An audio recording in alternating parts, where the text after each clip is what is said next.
From a robot on Mars giving us good data to how to inspire the next generation and keep them inspired to be able to keep building these machines. You know, you do all realize that kids need to study science, technology, engineering, math, or we won't have technology at a certain point because nobody will be able to be building it.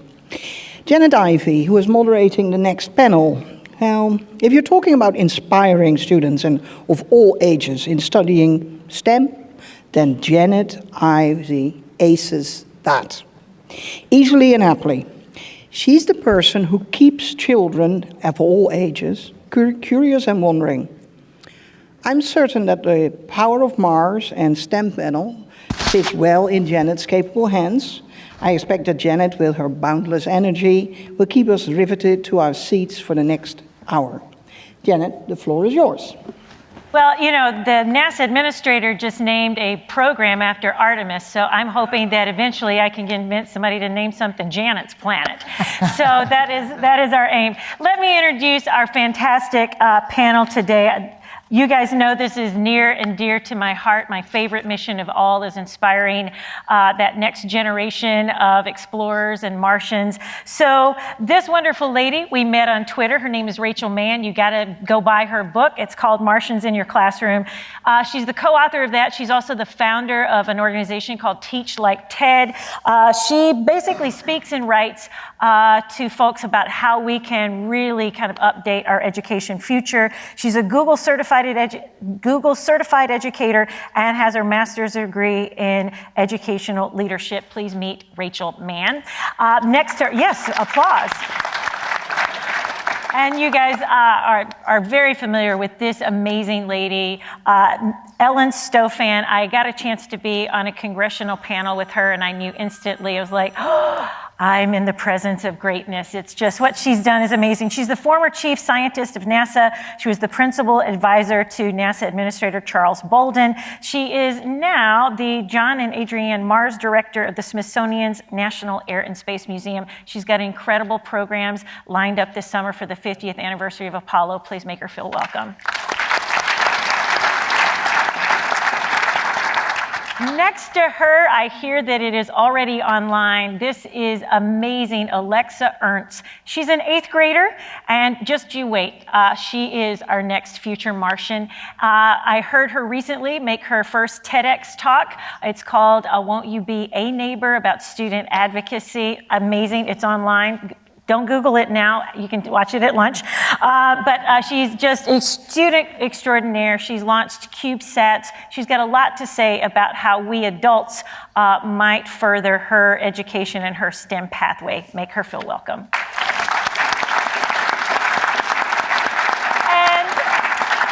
Last but not least, and a very brave young man indeed, he just earned his doctorate at the University of Tennessee, and which made me happy in all manners. It's like he was also, while he was there, was a graduate researcher for, I think, the Tennessee Space Consortium, and an intern for the UT Space Institute. He is also was the beneficiary of being a Pathways intern, and so I hope that he will share some of how that propelled him to be now in liquid propulsion. See what I did there? Make Nehemiah feel very welcome. Nehemiah Williams. So everybody, if the launch pad is ready, STEM is the gantry, how do we fuel potential in students? All right, so according to the White House, only 16% of American students are both interested in pursuing STEM careers and proficient in math. But when you think about the big problems in the world around us, they require STEM solutions. So when we look at the different content area, a lot of times it's very compartmentalized. And that's not how the world works. That's not how the mission to Mars will work, or to the moon, to any of our space endeavors. So we really have to do a better job at blurring the lines between our content areas and making that STEM visible, because it really is present in all of our content areas, and there's so many opportunities for us to collaborate amongst content areas, but also to involve the community more, to reach out to business and industry partners, and really just create learning communities that go beyond just the classroom. Beautiful. How about you, Ellen? How do we launch STEM potential? Well, I think as Rachael said, it's really about looking at the talent that's out there that we haven't been tapping into. And when you consider the fact that less than 10% of commercial aviation pilots are women, right there, that's telling you talent that we're not tapping into. So our big focus at the Air and Space Museum is how can we make sure that we're telling all the stories about people who've defied gravity to help us fly, to help us explore space. And frankly, the stories we've told have been very one-sided, but the people who've contributed look like all of us. And so to me, it's a big challenge of how do we make sure we tell all the stories, because I really do believe if you can't see it, you can't be it. And then as Rachael said, how do we get kids to realize that this well-kept secret that we all have, that STEM is actually about solving really cool, fun, challenging problems? Alexa. So I think one of the most important ways to fuel students' potential is to start them young with hands-on experiential learning, because a lot of times STEM is just once a year building the tallest tower out of toothpicks and marshmallows, and that isn't helping to foster and promote STEM and help kids really understand what it is. So I think really having kids go into the field and understand what they have to offer. For example, our school was invited to go tour MIT and see their laboratories, and after we saw everything they were doing, we got to look at everything.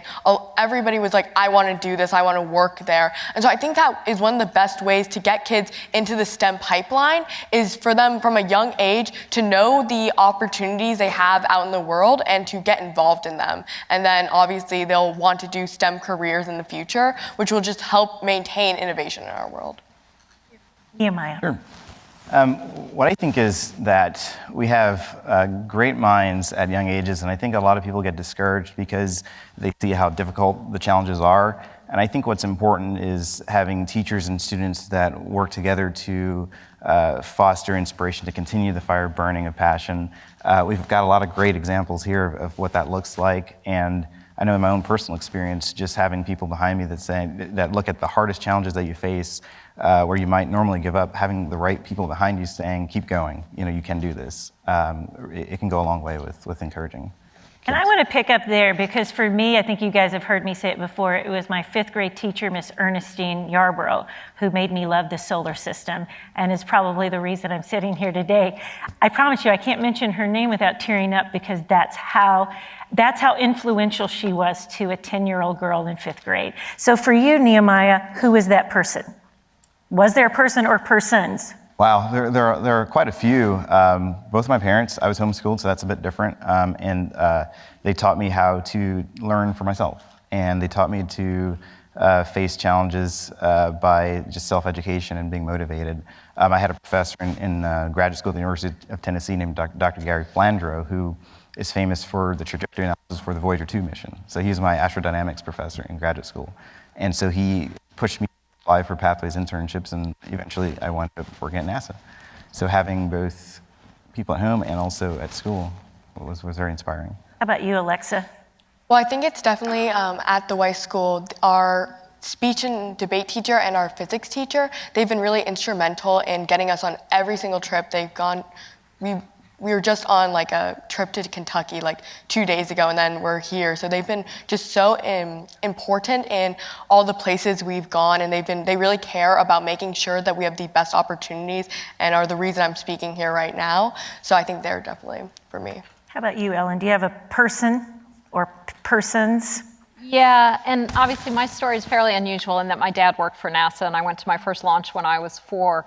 But when I was 14, he was in charge of launching the Viking landers to Mars, and they had programs for the families, and there was this guy named Carl Sagan talking to the families about why it was important to explore Mars and what we could learn from Mars, and that kind of sold me. So it's a bit of an unusual story, I think.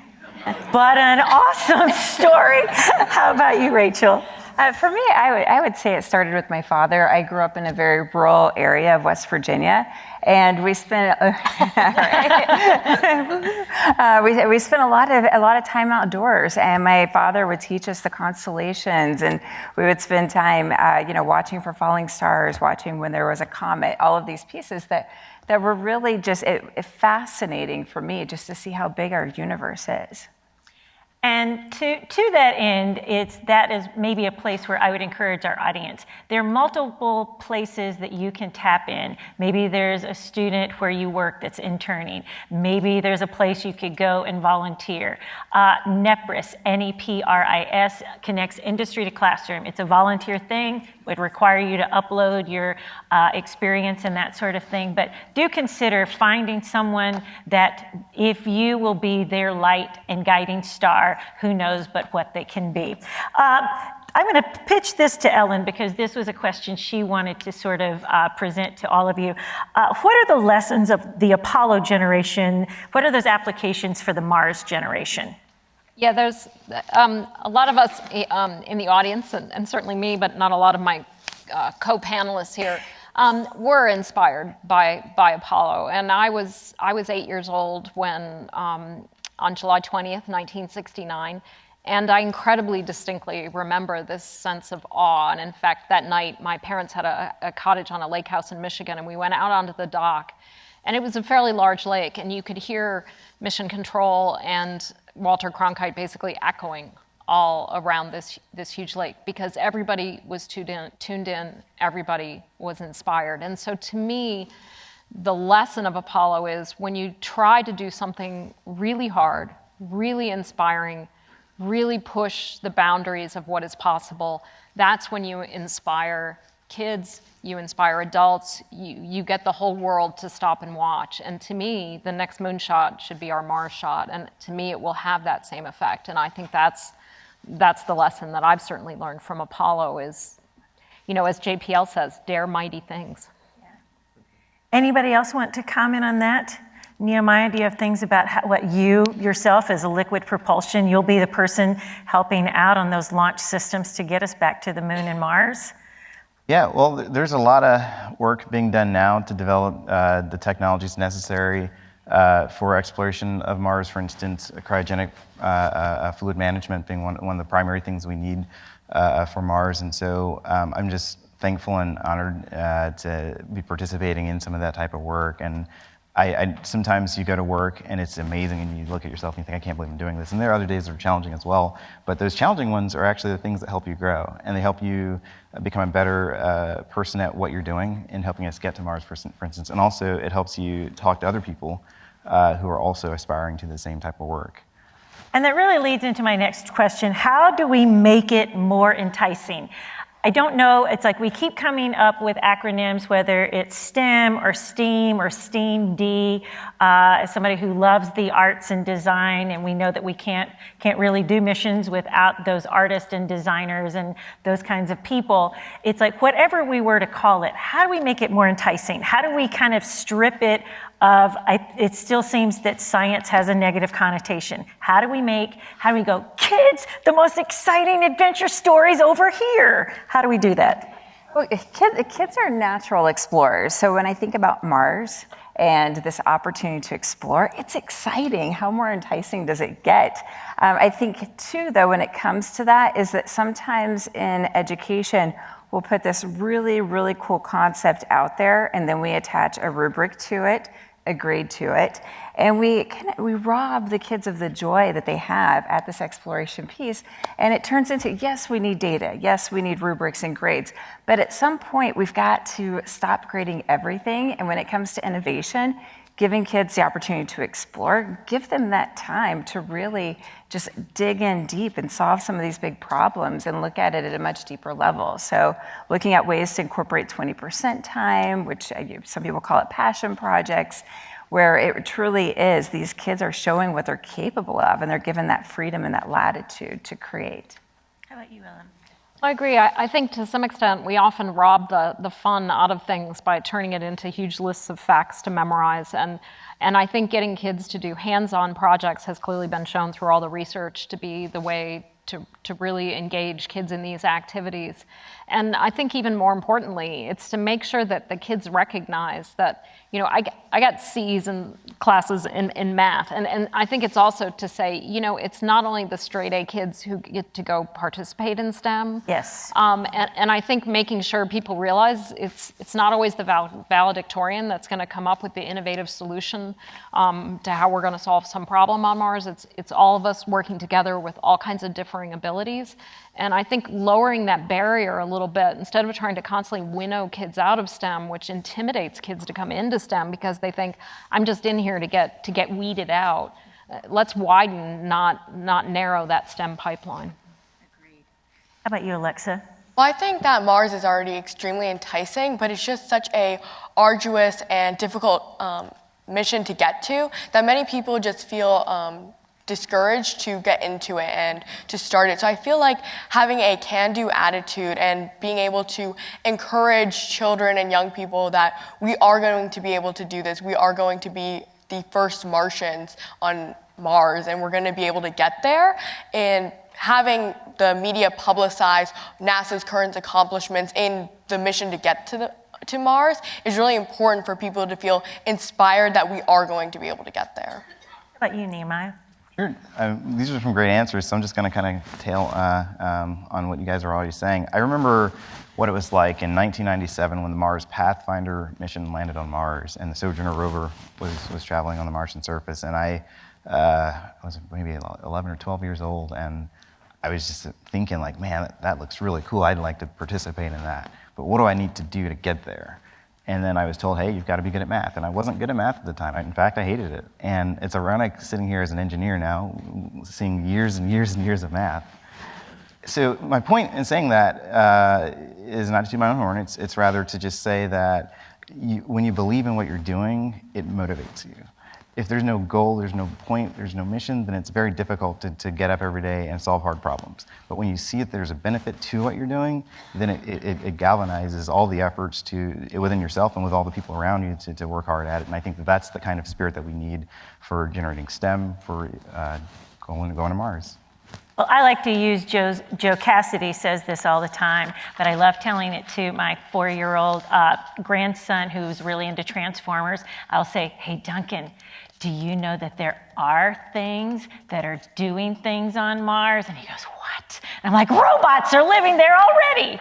And so to get kids excited and in tune with that, to me, it's like what I like to tell kids a lot of times, whether it's a cure for cancer or solving food scarcity or coming up with wonderful abilities of AI and how that incorporates that. Whatever we do and however we innovate, going there and the path to get there, the innovations, the entrepreneurship, and those things going forward ultimately circle full back and really benefit our little sweet spaceship Earth. So is there a way to wrap that kind of like visionary concepts of where we want to go and then really again remind everybody for every good thing that we do out there, we get to turn it back to home and benefit here too?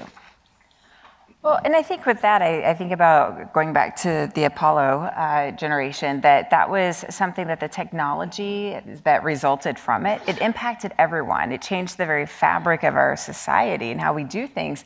And people don't realize it. They don't see that. But when you think about pacemakers, when you think about our food preservation systems, those are things we use in our everyday world that comes from the exploration, the inventions that sent man to the moon.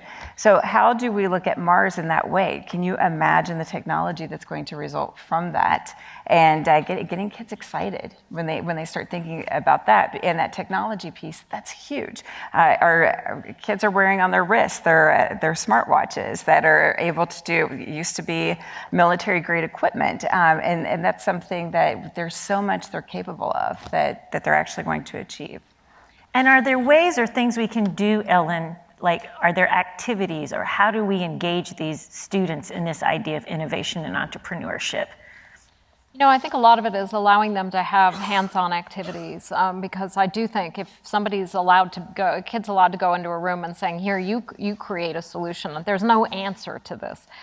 So come up with what is a habitat on the moon going to look like, and how are we going to get to the moon, and how are we going to get to Mars, and how are we going to grow food on Mars? I think if you give kids open-ended problems and allow them to create solutions in which there is no wrong answer, that is encouraging to them and makes them realize, all right, innovation is something that's really important. And I think the other thing is to, again, back to our role at the Air and Space Museum, is to make sure we're telling those stories of those people who had innovative solutions, of people like Katherine Johnson, Orville Wright, Bessie Coleman, who didn't take no for an answer, who said, I think I'm going to keep pushing on this, even though someone is telling me no. To know that path has been laid before you, I think helps kids realize, well, if that person did it, I can do it too. Alexa, any thoughts on that? Well, yeah, I think obviously, of course, hands-on experiential learning is really important too, but setting up problems that kids haven't seen before and having them solve them, like you were saying earlier, is really important, because a lot of times when you're teaching students, you learn about how to solve a certain problem, and then on the test you just solve the same problem.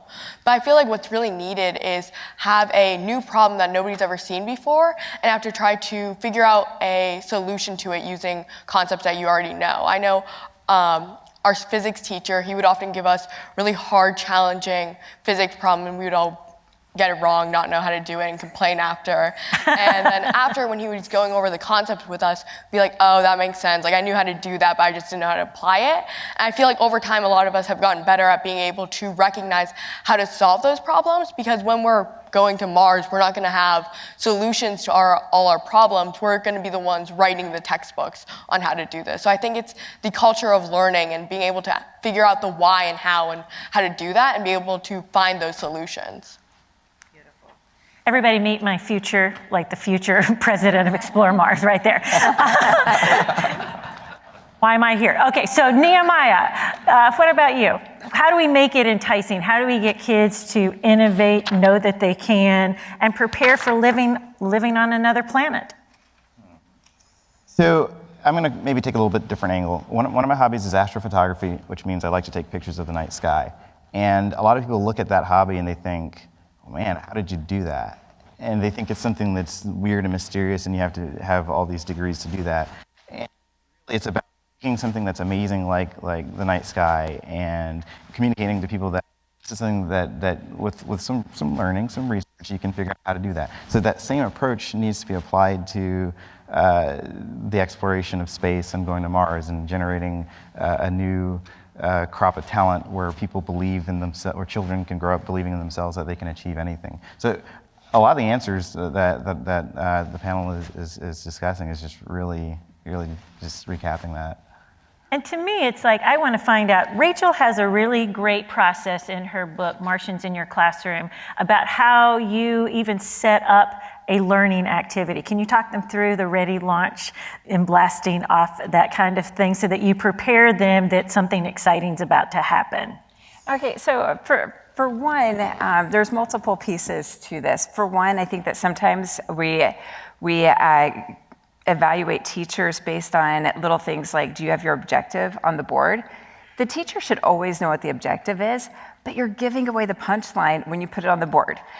Sometimes letting the kids try to figure out the objective. So yes, of course, as an educator, you know what the objectives are, but let the kids figure that out. And sometimes at the end of the lesson, having them say what it is that they were learning, the different concepts, and that's also a check for understanding as educators. So that's part of it, but then also this concept of referring to your objectives as your mission, or not your objectives, your bell work for the day, having a mission, having a launch pad with different activities so that the kids have opportunities, like Ellen and Alexa were talking about, to solve these problems that teachers don't necessarily have an answer key for. That's going to help them to also be able to co-create with their teacher. The teacher becomes the facilitator for learning, but really sometimes even student choice, having these menu of options so that kids have more than one way to show the results of their learning. That gives them ownership, that autonomy for that learning piece. When teachers bring students to the Air and Space Museum, talk to us about what you feel really proud about, or maybe a comment a teacher would have back to you. Say, thank you for giving us a day of... Do you have something where the teachers are really grateful that it's like kind of out of the box, that informal setting gives the students and maybe the teachers something that they don't get to do inside the classroom? There's a couple different things. We have fun things, obviously, like the Mars bus out at the Udvar-Hazy Center, the Lockheed Martin Mars bus, which is a really fun experience. It lets kids actually take a little trip to Mars. But I think even more importantly is the ability, we have a gallery called How Things Fly that has a small makerspace in it where kids can go in and do hands-on activities around the concepts of flight. And I think it's those kinds of activities that actually make you remember. And frankly, that's something we're thinking about. For those who don't know, we're actually in the process of rebuilding the National Air and Space Museum. It's unfortunately falling down. But it gives us the opportunity to take all 23 galleries in the museum and say, what should they be? What are the stories that we're not telling? I know, I guess earlier, I don't know if she's still here, one of my heroes, Eileen Collins. Are we telling Eileen's story? Because her story is one that, to me, is going to inspire the next generation of women leaders. And so, first of all, to make sure as we go through the renovated museum, are we telling all those stories so that everyone who comes in can see themselves?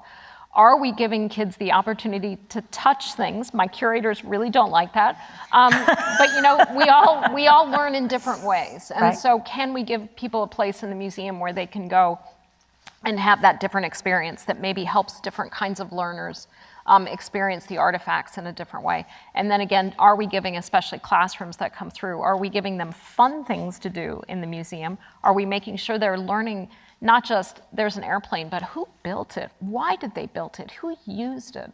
All those stories. And that's what we're going for in the renovated museum. We want to be an immersive place, a place where you can actually experience things and really understand the stories behind the artifacts. And to your point about astronaut Eileen Collins, if you guys haven't seen the Netflix Mercury 13, it's really remarkable. But Eileen, as she launched, she honored many of those women who would have been astronauts. So it's really fantastic. And to me, it's like all of those stories, it's like sitting there, whether it's watching a thing about Hedy Lamarr or Mercury 13 and Wally Funk, who's amazing. You all of a sudden you have like a connection. And I've always said that it's like relationship and experience lead to that engagement. And somehow I believe that's part of this educational experience. I want to give a shout out to Miss Shauna Christensen and Mr. Kevin Simmons, who are the teachers from the Weiss School. I want you to seek them out. What they're doing down at the Weiss School is profound. You've got 5th, 6th, 7th, and 8th graders, like, writing in, doing trigonometry and physics, and figuring out trajectories and launching CubeSats. I mean, you've got middle schoolers that are graduating 8th grade, having done TED Talks and, launching things. It's what we need to be doing the world over. And so for you, as you go to high school, I mean, like, what are you going to do there? Yeah, so I'm actually going to a high school that is on FAU college campus. So starting in 10th grade, I'm going to start taking college classes and then hopefully graduate with my undergraduate degree by the time I finish high school. I've got nothing, right? Let's give her a big round of applause. This is our future. I'm smiling because I go, oh my gosh. And I will say, it's like, not only are you extraordinary and have a wealth and array of people who are mentoring you into who you are, but again, when we give teachers, I would love to give teachers back the autonomy of their classroom, and I'd love for Rachael maybe to weigh in on this. I get to go in and be the informal educator a lot of times and have the fun and do the hands-on stuff. But it's the teachers, as you were saying, it's like, oh, you must have your objective written down or you're going to be written up and the district's going to be told about you. I would vote today, if anybody would have me on any committee, that it's like, let's get rid of the darn testing and let's start innovating. And to me, it's like, and I'll tell you why. I went to a graduation party of a young man a couple of Saturday nights ago. I met him when he was a junior in high school, and he was a fantastic young man. But his ACT and SAT scores were so pitiful that you would have thought he had some learning difference. He really didn't. He was a very slow processor. So that meant when he looked at the test, he really wanted to read it. So it's like the darn thing would time out before he could complete it. He just graduated with honors. He sang at the graduation at Belmont University. He is soaring. So I know that the test is not the true metal or the make of a human. And to Ellen's point, when we start going, hey, let's ask that C student who may end up running a trucking company or something like that, what do we need to do here to make this piston run better? How do we do this? And we start really aggregating knowledge from all sectors and not just saying, oh, we over here is the scientist. There's got to be some breakdown of that. I mean, what do you guys think? It's like I just hear, when I hear fourth graders are having anxiety because of testing, I want to start, ripping up the test and go, let's go play and learn something today. But how do you guys feel about that? Am I alone over here? Well, the first piece about letting teachers have back the autonomy of their classroom, I had a teacher come to me just a couple of days ago to let me know, an amazing, phenomenal teacher, but is leaving the classroom, and said to me, because I was just heartbroken, because this person had so much value to the lives of these students, and the reason was, this is a quote, "I just wish they would let me teach." And it was just the amount of paperwork, the different hoops they have to go through where they don't feel like they're teaching, and the test piece of teaching to the test, when what does that measure? Yes, that data piece is important, but sometimes we're so focused on the test that we really miss out on so much learning. I'm actually tonight writing an article for a group. It's called Ditch That Grade. So the timing for that comment is that's perfect, but really rethinking how we do grades, what we measure, why we're measuring it. When we see reports like what happened in India, where 20 students committed suicide because of what ended up being a faulty test, it's heartbreaking, the pressure that we're putting on kids. We really, as Neil deGrasse Nelson would say, or Tyson, what did I just say? Would say is let kids be kids. What about you, Ellen? Where do you fall on the whole testing thing? I think it probably also stems from personal experience. Of my 3 kids, some of them are good test takers, some of them are not, and yet they're all of equal ability. And so I look at it is how much of the classroom scenario is the way life works. In life, we work on teams. We openly discuss things. We don't get tested where you fill in little dots in real life. And so I think we really need to think about what is the workplace of the future that we're preparing kids for, and are we giving them the skills they need to survive in that workplace? They need to write, they need to communicate, they know how to be a team player, they know how to be a leader. Are those skills the ones we're testing for, or are we testing your ability to memorize lots of facts and fill in little dots? How about you, Alexa? What's your take on testing? Well, I've been fortunate to go to a school where they have a lot of autonomy and the teachers have a lot of control. However, from 6th grade and before, I went to just a standard public school, just really normal like that. And so in 6th grade, I had a phenomenal pre-algebra teacher who she was incredible in teaching, and she would spend about 10 minutes a day just teaching the lesson, and then the rest of the time she would have us, she would give a Singapore math problem, which is the 4th grade math problems are on level with 6th grade ones, and we would all kind of compete to solve them, and the people who got them right the fastest would get a Jolly Rancher. And yeah, and everyone in the class, every single year, everybody got a 5 on their FSA, which is our standardized tests. And so I think being able to not just teach exactly what she needs to go through, because she just spent 10 minutes just really quickly going over the math lesson, but she spent a lot of time having us understand those problems and being able to find those solutions. And that's one of the reasons why we were all able to succeed. So I think test taking obviously puts a real damper on a lot of the learning that goes on in the classrooms, like you guys were saying earlier, because I know at the Weiss School, we don't really teach the test as much, not at all actually, because they don't really have a physics test for 8th graders, so we don't really teach the test in that regard because we do have that autonomy. And so I think that testing is really not a good way of measuring intellectual ability, but being able to figure out problems and solve unique solutions is a great way. Like competitions are great ways to judge people's intellect in that regard. And Nehemiah, you said you were homeschooled. So did you have to go and take testing at certain times? I'm guessing to make sure that your parents were doing a good job at home. Right. Yeah. There's standardized. There's state requirements, right? You still have to meet them, right? And I was living in New Jersey at the time. That's the state that I grew up in. But so we did that, and we also did things differently as well in terms of working on group projects and activities. Because like Ellen was saying, when you go to work, you don't take tests. You don't fill in little answer sheets. You work with people on teams, and you have to write reports. And so my educational background was tailored to that, especially when I was homeschooled, just anticipating that in the future work would look a little bit different than just the standardized test. Last question for my panelists, and then we'll take questions from the audience. So how do we bridge education and workforce?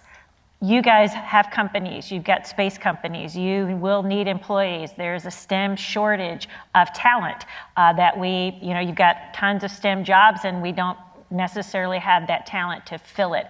How do we bridge that gap between education, industry, and workforce?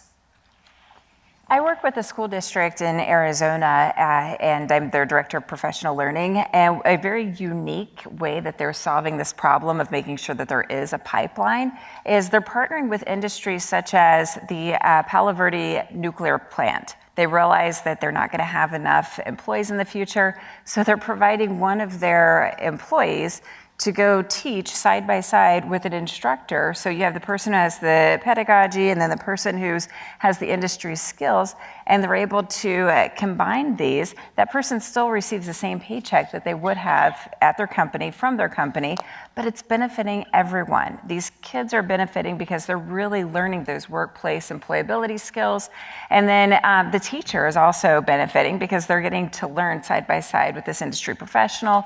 And now this company is building their own pipeline and even offering students who are in high school, for some of them, they're receiving scholarships to pay for their education. Others, they're able to go in with an industry certification and start working right away, making a really decent salary. So I think some of these partnership pieces where industries really have skin in the game, where they're investing in creating that pipeline, that's really important, and that's really going to help change some of the paradigms, and also making sure that educators, we really get and understand what those needs are. So even doing externships, which is another thing that they're doing as well, giving teachers an opportunity to get paid to work in an industry for 80 hours during the summer, and really make sure that they're up to date with what the latest trends are in the workplace. And that's an important piece too for me. It's like there are kids who, for whatever reason, would prefer not to go to college, so there's a way to bridge that gap as well. What about you, Ellen? How do we bridge industry and STEM and education and that sort of thing? Well, this is one of the things we've really started working on at the Air and Space Museum, and I've grown frustrated, as I think many of us have, that we know a lot of the gap in the STEM pipeline is truly a pipeline problem. And that we know that despite a lot of effort that's gone on in the last 20 years in engineering and computer science, the numbers of white women and people of color have not really been moving despite the effort that's been put into it. And so in my mind, what could be some of the issues that are causing that? And one of them is that I'm worried, and this was actually talked about in a recent Committee on STEM Education report that came out of the White House, talked about the importance of creating STEM ecosystems. So we've started to work on that at the National Air and Space Museum. All right, we have some great STEM education programs, right? But then we take those kids, we work with them for a summer, and then they go, and what happens to them? And if they don't have parents who encourage them, if they don't have teachers that encourage them, they're gonna fall right back out of the pipeline. Industry, universities, museums all over the country, we're doing this STEM education programs, but we don't talk to each other, we don't link the programs, we don't figure out how do we keep those kids in the pipeline who don't have the support systems that I had, certainly, that kept me going. And so one of the things is how do we work together, form meaningful partnerships to create a STEM ecosystem that keeps kids. And I love what you said. We need, as much as we need engineers and we need computer scientists, we also need people to be building our Mars rockets, our moon bases. And so let's not forget about the kids who we need to go into the manufacturing side of the equation, because I can tell you the aerospace companies, when they say we need future workforce, they mean all kinds of jobs, all kinds of kids. Let's not leave anybody out. Yeah, on the point of the STEM pipeline, I think it's really important to start kids young in, as I was saying earlier, the experiential hands-on learning in the field, because our school district has a trip every year where we go on a field trip to the Environmental Study Center, which is where you look at the Florida waterways. And just for an entire day, we'd spend the day seining and catching and looking at fish and taking water sample tests. And I feel like even trips like that are really important, because after everyone always enjoys them, and always people are saying, I want to be a marine biologist now. And it gets really the students involved and has them start thinking about those opportunities. And with the idea of employable skills and getting kids in that regard, our teacher at the Weiss School, we go to a lot of banquets where we have to network and carry ourselves well and make sure that we're acting more like adults and not like kids. Our physics teacher has a thing: if you can't see me doing it, then don't do it. So I think it's being able to carry yourself well and have those. It's not just about knowing it; it's also about being able to communicate and present yourself well. So I feel like kids going to adult functions that typically they wouldn't be seen at, like this, is really important for them to be able to understand how to carry themselves well. I adore you. All right, and how about you? How do we create that pipeline? And one of your ways was that internship at NASA, correct? That's right, yes. NASA has a Pathways internship program where students from different universities that meet the requirements can apply and hopefully get accepted into a co-op program where you're able to work and do at least, I think, a minimum of 3 rotations. Sometimes you can work in the same organization, and others you work in different organizations to kind of get a feel of what the culture is like. Each center, I think, has a program like that. Johnson Space Center has one of the biggest, I think. So I was a graduate Pathways intern where I worked in the propulsion branch through graduate school, and I got to learn a lot of what it means to be a propulsion engineer. And so I think just letting people, so a lot of people ask me, how do you work for NASA? How do you get involved in space exploration? And not just NASA, but commercial companies as well, because this is a team effort, you know. I know one friend that I have that actually interned at SpaceX and is there full time. So I think just knowing that this is a group effort, government and commercial companies, and they all have internship programs. When you're in school, just be aware, making sure that kids are aware that they have these opportunities. These opportunities are available if you work hard and have the right connections, even, you know, with teachers and stuff. And part of that onus lies on all of us, is shouting it out loudly and communicating that. Last few moments, do we have any questions for these amazing people on my panel? Yes, Jack. All right. Artemis knows my wife well. She started life on a dirt road in this very poor neighborhood, one click above the slum. She's now a full MD specialist, very successful. But she was lucky to start life in a country that if you had ability, it was recognized at a young age, and education was free. She went all the way up through medical school with no tuition. Wow. So she had a good start in life, and she came to this country and has done very well. What are we doing with all the disadvantaged people who might be living in an RV, almost homeless, or in really bad circumstances, but they're loaded with ability and talent? To identify those people, give them a chance in life, okay? That's where we're missing a lot. Well, I'll tell you what, last summer, Jack, I got to do something in Nashville. It was a company called the Dream Center, and we ended up visiting 4 to 5 housing projects a day.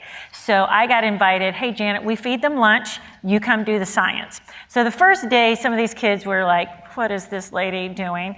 But then we started making, making rockets. And it's like I had air compressors and they're like, whoa, this is pretty cool. We're gonna, And by the end of the week, one of the greatest things, this one kid came up to me and said, I didn't know I was this smart or science was this cool. So to me, it takes investment. You gotta have skin in the game. Are you willing? It's like we can't keep asking these questions, what are we gonna do about it? You get up and you doggone do it. And there are opportunities. Will it net you a big salary? Probably not.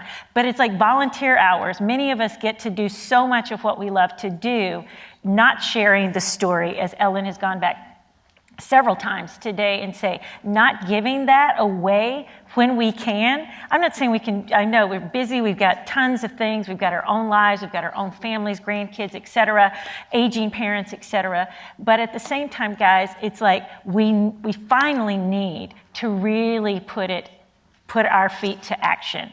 And to me, that's how we solve the problem. It's enough conversation. We know it. Let's make it inspiring, right, guys? I mean, what do you guys say to that? I get really impassioned because it's like, it's like if we're going to ask that question, let's get busy about doing it. Anybody? Yeah, I just agree. I mean, we don't know where the next Einstein is going to come from. And is it going to, if we're only narrowing ourselves down that kids feel like they have a pathway into STEM careers, is if you come from a advantaged background, we're probably going to lose the next genius that's going to help us solve climate change and it's going to help us get to Mars. And so to me, we have to make sure that the programs we're putting together, for example, we have an aviation camp for girls at the Air and Space Museum that is aimed at Title I schools in DC, Maryland, and Virginia. So are we making sure that our programs are reaching all kids, not just kids who can afford it? Yeah, on that point, our school recognizes that we're extremely fortunate and that a lot of people don't have those opportunities.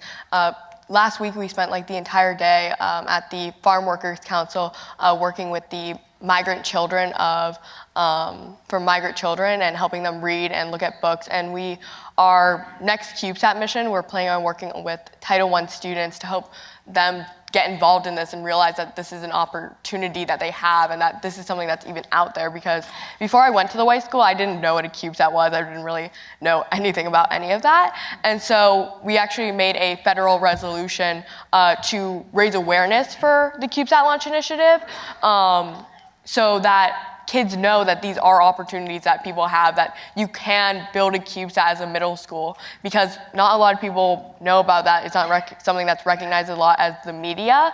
So knowing that you have those opportunities can really help bridge that gap, and I think it's important. Any other questions? Yes. Hello, my name is Melinda, and I'm a teacher. And I would be really interested to hear your points of view, how we could build the profile of STEM on a national basis and a global basis so that it would be, should I say, fairer and open to everybody. Whereas I find, being a teacher here in DC, we have so many different schools. I go in and, meet with teachers and observe lessons, and STEM is presented in so many different ways. Any ideas how we can make that a national? Right here. She's got it, right? Come on, Rachael. Well, we have a lot of organizations that are working towards that on one level or another. One that is fantastic is 100K in 10, which they're working on just the STEM shortage of teachers. And a big piece of that is not having STEM educators in some of these rural areas that create this disadvantage. But I think it really is, everyone has to, like what Janet was saying, finding ways to contribute to this piece.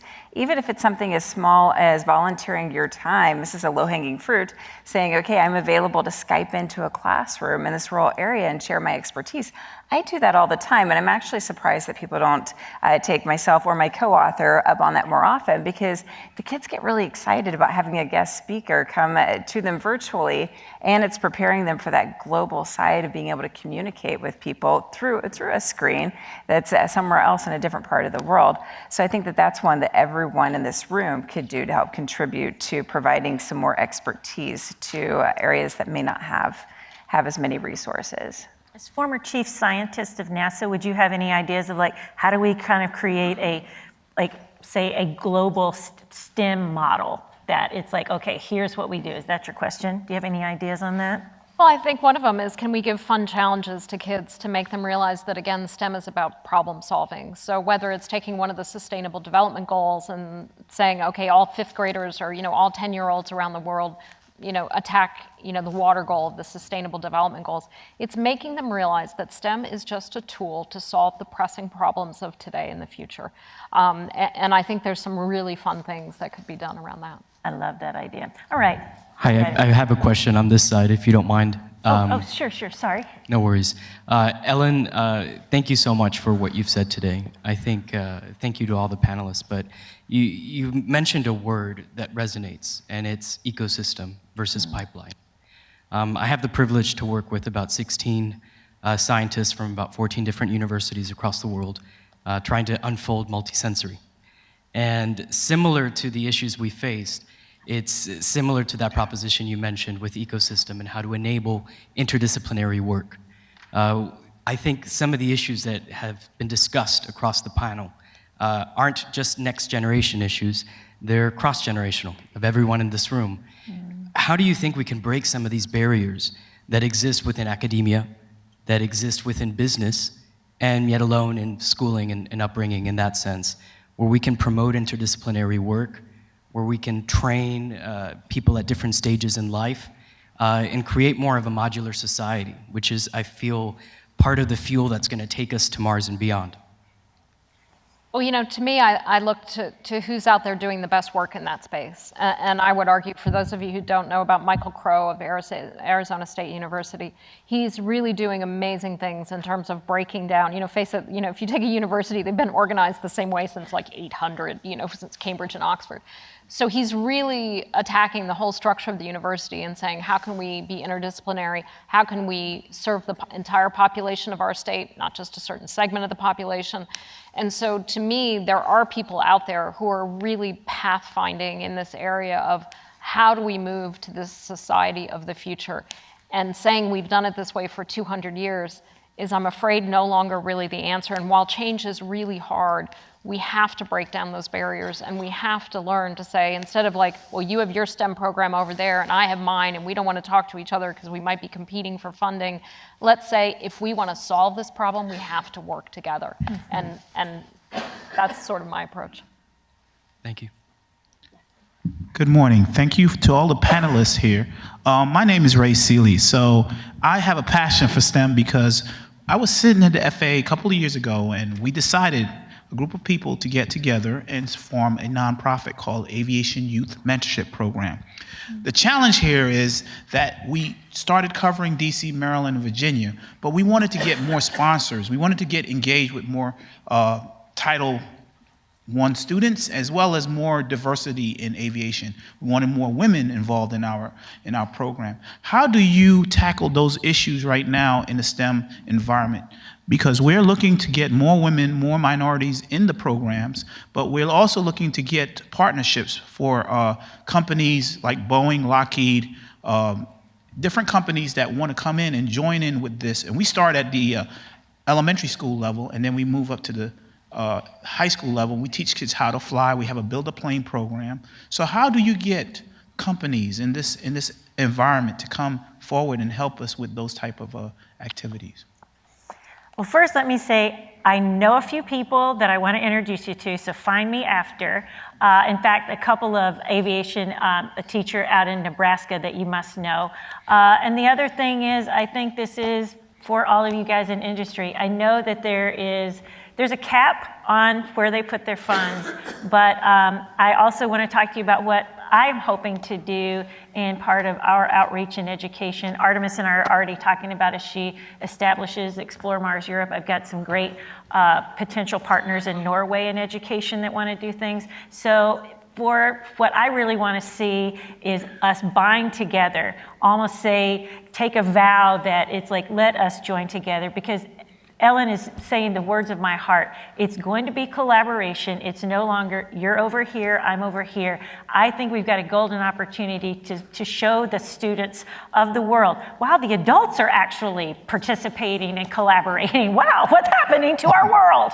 So I think there's a few things, and it's like, certainly I'd love to introduce you to some folks here. Anybody who's right here in the DC area that can help this gentleman, I'm twisting your arm hard right now. Find him. What's your name, sir? Ray Seeley. I'm the chairman of the Aviation Youth Mentorship Program, and actually my board is here with us too. So we came to represent the organization and to showcase what we're doing out here in DC. Come find me later. Yeah, come find Ellen, Kevin, and Shauna. You guys find this guy. Anybody, this is how we're going to do it. We're going to be the Good People Network. The good people on Mars. All right, let's go. And I see Artemis.